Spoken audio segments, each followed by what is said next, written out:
জুলাই আগস্টের গণহত্যার মামলায় পতিত আওয়ামী লীগ সরকারের দুই নেতা আমির হোসেন আমু ও অ্যাডভোকেট কামরুল ইসলামকে গ্রেপ্তার দেখিয়ে কারাগারে পাঠানোর নির্দেশ দিয়েছে আন্তর্জাতিক অপরাধ ট্রাইব্যুনাল।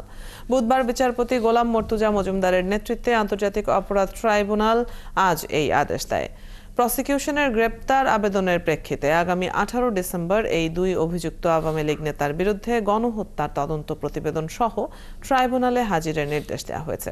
জুলাই আগস্টের গণহত্যায় জড়িত থাকার অভিযোগে গত 17 অক্টোবর সাবেক যোগাযোগ মন্ত্রী ওবায়দুল কাদের সহ ৪৫ জনের বিরুদ্ধে গ্রেপ্তারি পরোয়ানা জারি করে আন্তর্জাতিক অপরাধ ট্রাইব্যুনাল।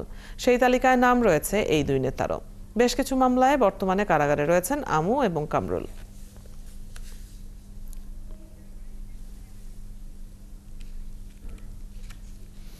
আন্তর্জাতিক অপরাধ ট্রাইব্যুনালে আছেন সহকর্মী সৈকত সাদিক। এই বিষয়ে আরো খবর নিয়ে যোগ দিচ্ছেন আমাদের সাথে।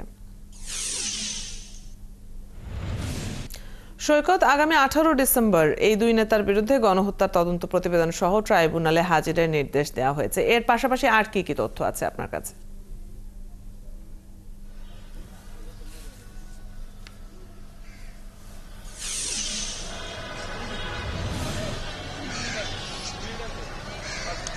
আজ 14 দলের তৎকালীন যে পতিত আওয়ামী লীগ সরকার, তাদের যে সহযোগী 14 দল ছিল, তাদের সরকারের পার্ট, সেই 14 দলের সমন্বয়ক জনাব আমির হোসেন আমু ও সাবেক আরেকজন যে মন্ত্রী ছিল, একসময় সাবেক খাদ্যমন্ত্রী ছিল, এর আগে যখন ট্রাইব্যুনালে এই আন্তর্জাতিক অপরাধ ট্রাইব্যুনাল গঠন করা হয় 71-এর মানবতা বিরোধী অপরাধের যে মামলার যে বিচারের জন্য, সেই ট্রাইব্যুনাল গঠনের সময় যিনি সাবেক আইন প্রতিমন্ত্রী ছিলেন অ্যাডভোকেট কামরুল ইসলাম, তাকেই কিন্তু আজ এই ট্রাইব্যুনালে আবার হাজির করা হলো জুলাই আগস্টের গণহত্যার মামলায়।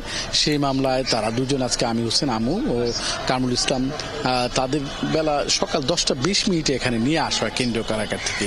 কিছুক্ষণ আগে মামলা শুনানি শেষে কিছুক্ষণ আগে তাদের আবার এখান থেকে, যেহেতু ট্রাইব্যুনাল আজকে তাদের এই মামলায় গণহত্যার মামলায় গ্রেপ্তার দেখিয়ে কারাগারে পাঠানোর নির্দেশ দিয়েছে, তাদের কিছুক্ষণ আগে আবার এখান থেকে নিয়ে যাওয়া হলো কেরানীগঞ্জের যে কেন্দ্রীয় কারাগার রয়েছে সেখানে একটি প্রিজন ভ্যানে তাদের দুজনকে কড়া নিরাপত্তার মধ্য দিয়ে এখান থেকে নিয়ে যাওয়া হলো।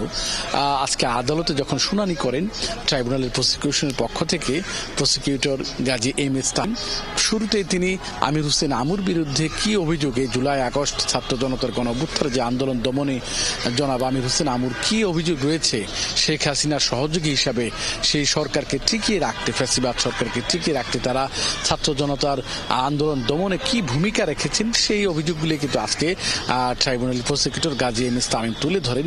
তিনি সবচেয়ে বড় যে অভিযোগটা তার বিরুদ্ধে আনেন, যে বলেন গত 19 জুলাই গণভবনে যখন আন্দোলন চলাকালীন সময় গণভবনে যে একটা বৈঠক হয়, সেই বৈঠকেই কিন্তু সিদ্ধান্ত হয় যে আগামী গত 20 সেপ্টেম্বর থেকেই কারফিউ জারি হবে, সারা দেশে আন্দোলন দমনে কারফিউ জারি হবে এবং ছাত্র জনতা এই কারফিউ উপেক্ষা করে যারাই বের হবে তাদেরকে গুলি করা হবে, প্রকাশ্যে গুলি করা হবে। সেই কথাটা বলেছিলেন তৎকালীন সাবেক যোগাযোগ মন্ত্রী আওয়ামী লীগের সাধারণ সম্পাদক ওবায়দুল কাদের বলেছিলেন।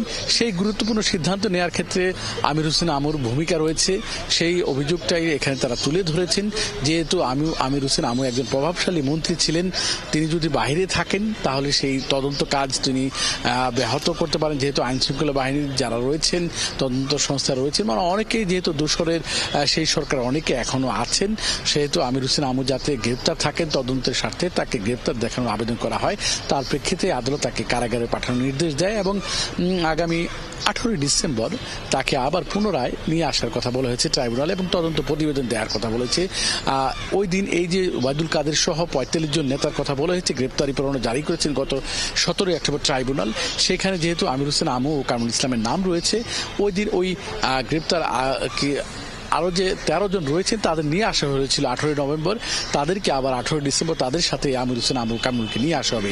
কামরুল ইসলামের বিরুদ্ধে অভিযোগ রয়েছে যে তিনি ঢাকা 2 আসনের সংসদ সদস্য ছিলেন। ঢাকার সাভার, কামরাঙ্গীচর, শাহবাগ, মুগদা সহ বিভিন্ন এলাকায় যে তখন আওয়ামী লীগ, ছাত্রলীগ, যুবলীগ সহ আইন শৃঙ্খলা বাহিনীর সদস্যরা আন্দোলন দমনে, ছাত্র জনতার আন্দোলনের দমনে যেভাবে সৈকত, আপনার কাছ থেকে আমরা জেনে নিচ্ছিলাম আন্তর্জাতিক অপরাধ ট্রাইব্যুনালের সবশেষ আপডেটগুলো। শুনানির পর বিস্তারিত জানিয়ে দিচ্ছিলেন সহকর্মী সৈকত সাদিক।